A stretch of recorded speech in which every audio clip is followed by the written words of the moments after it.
Welcome back. And top on the brief this morning, the judiciary takes center stage in the nation's capital with critical decisions and concerns raised by its leadership. We begin from the courts in Abuja, where the Federal High Court Abuja on Monday dismissed the request of the detained leader of the indigenous people of Biafra, Nnamdi Kanu, for bail or to be moved from the Department of State Security Service custody to a prison or should be placed under house arrest. The trial judge, Justice Binta Nyako, said the same request had been brought before her by the defendant and it was dismissed for lack of merit. I can never be tried in any court of law in Nigeria.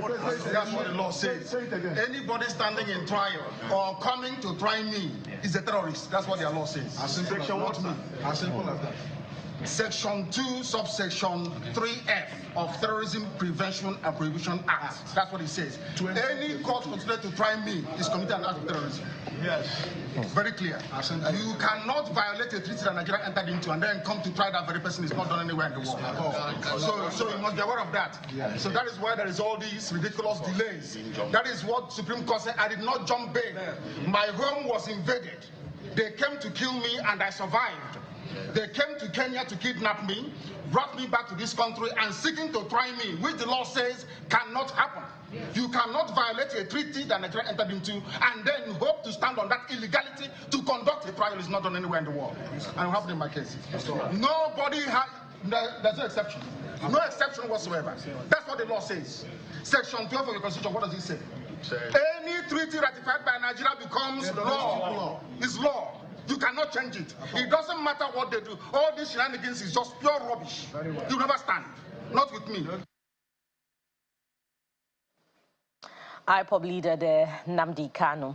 In the meantime, Justice Inyang Ekwo of the Federal High Court Abuja has dismissed a request by alleged terrorist negotiator Mohammed Tukur Mamu seeking a transfer from the custody of the Department of State Service, DSS, to the Kuje Correctional Center.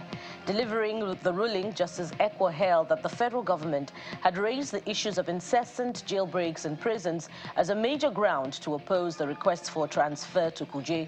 The judge subsequently ordered Mr. Mahmoud to remain in DSS custody throughout his trial in the criminal charges against him. And staying with legal matters, against the backdrop of numerous allegations of misconduct against judicial officers, the Chief Justice of Nigeria, Justice Olukayode Ariwola, is warning that the country's judicial system will no longer tolerate such behavior. He gave this warning at the opening of a two-day workshop for High Court and Appeal Court judges in Abuja. The workshop aims to review the judicial proceedings of various petitions arising from the 2023 general elections.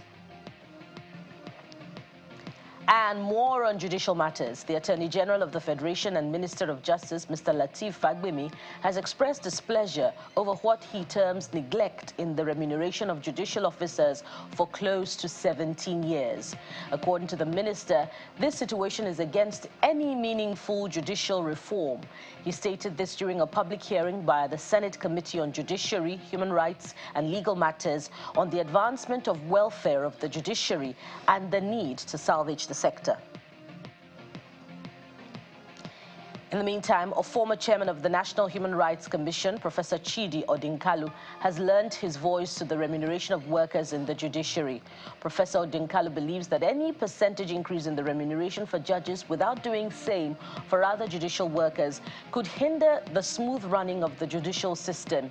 He spoke as guest on our political program, Politics Today.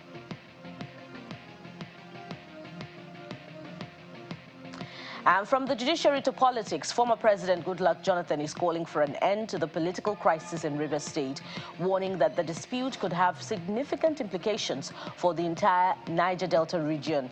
He urged Governor Simlaye Fubara and his predecessor, FCT Minister Nyesom Wike, to reconcile their differences for the benefit of the citizens.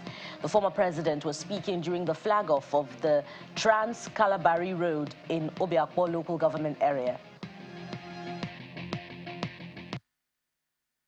Outgoing governors and incoming governors must know that they work together for the collective interests of the citizens of the state. And that is critical because you must work together. In this case of Rivers State, Honorable Minister Nyesom Wike and Governor Sim Fubara must work together for developing the land and the people of River State. The tension will not help us. River State is very critical in this country. River State is the heart of the Niger Delta. If River State is destabilized, the whole Niger Delta will be destabilized. Leaders must know that nobody takes 100%. You must learn the principle of give and take. So our own political actors must work together if you love the Rivers people. You must work together if you love the Rivers people. And I join the leaders of River State and the well-meaning Nigerians that have been calling for truce. They have been calling for ceasefire to also re-emphasize that there is a need for ceasefire. Let us do things that will rather project the state. There's this common saying that when two elephants are fighting, the grass suffers. Both the governor and our minister are young people, very young people, but they are powerful. And if they continue to fight, the Rivers people will suffer. So whatever has passed. Let's move to a new future for the interest of the state, for the interest of the Niger Delta, and indeed for the interest of this country. And now to security matters in Borno State, to be precise, where 387 family members of Boko Haram terrorists, comprising men, women and children, have been rescued from Sambisa Forest by forces of Sector 1, Northeast Joint Task Force Operations Hadinkai. The troops also recovered several vehicles and equipment seized by the terrorists from the Nigerian army at the peak of the insurgency. You have done wonderfully well. Everybody is happy with you. They called me from Gambia to tell me they saw what we did. That's Gambia, our troops in Gambia. The Chief of Army Staff is highly pleased. We had to sacrifice whatever it is to come so that you know that we are with you always.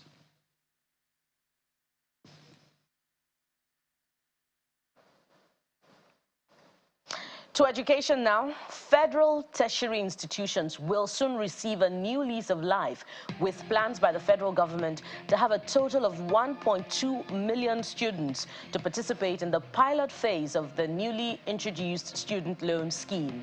This was made known by the managing director of the Nigeria Education Loan Fund, Mr. Akintunde Sawyer, who explains that the pilot phase will begin on May the 24th. He was addressing a press conference in Abuja where he said that measures have been established to prevent bad loans and potential challenges during implementation.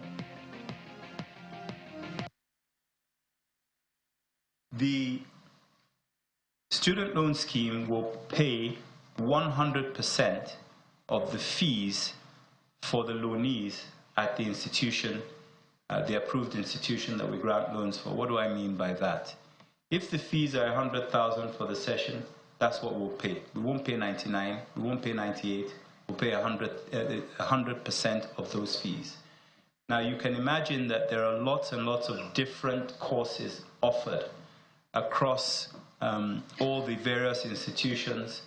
Those courses are not standard in terms of the institutional fees that each institution charges. One institution charges amount A, another one charges amount B for the same course. So the reality is that we will pay 100% of the institutional fees for the particular institution, for that particular loanee.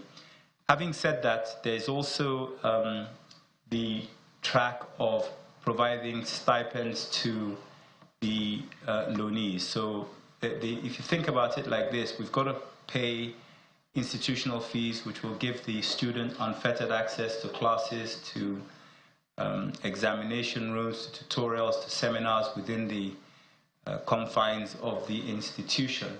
But we will also make a monthly payment to the individual who's studying, because there's a recognition that just paying the fees alone may not be sufficient.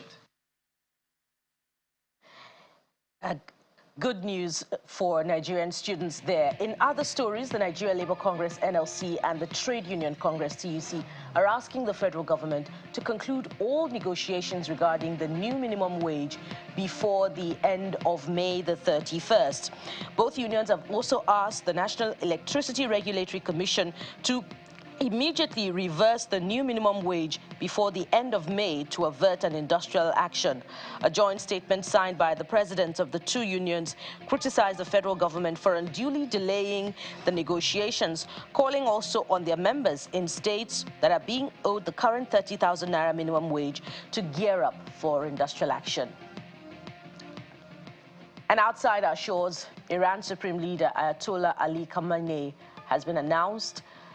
The government of Iran has announced 5 days of mourning following the death of the country's president, Ibrahim Raisi. Mr. Raisi was killed in a helicopter crash in a mountainous area of northwest Iran, along with Foreign Minister Hossein Amir Abdullahian. State media confirmed they were killed after the helicopter they were traveling in came down on Sunday. Ayatollah Khamenei said he offered his condolences to the dear people of Iran. Mr. Raisi was 63 and has been tipped as a potential successor to the supreme leader. And sports news now. The drama continues after the EPL championship has been fought and won, as Feyenoord coach Arne Slot was on Monday confirmed as Jurgen Klopp's successor at Liverpool by the Premier League club. Liverpool said in a statement that the Dutchman, 45, would take up the position of head coach on June the 1st, subject to a work permit. The club did not specify the length of his contract in their statement, but reports suggest that Arne Slot had signed a 3-year deal.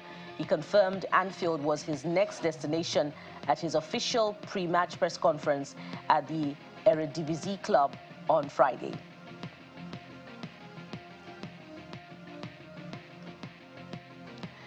Wow, quite a mouthful there, and that sums it up on the top stories.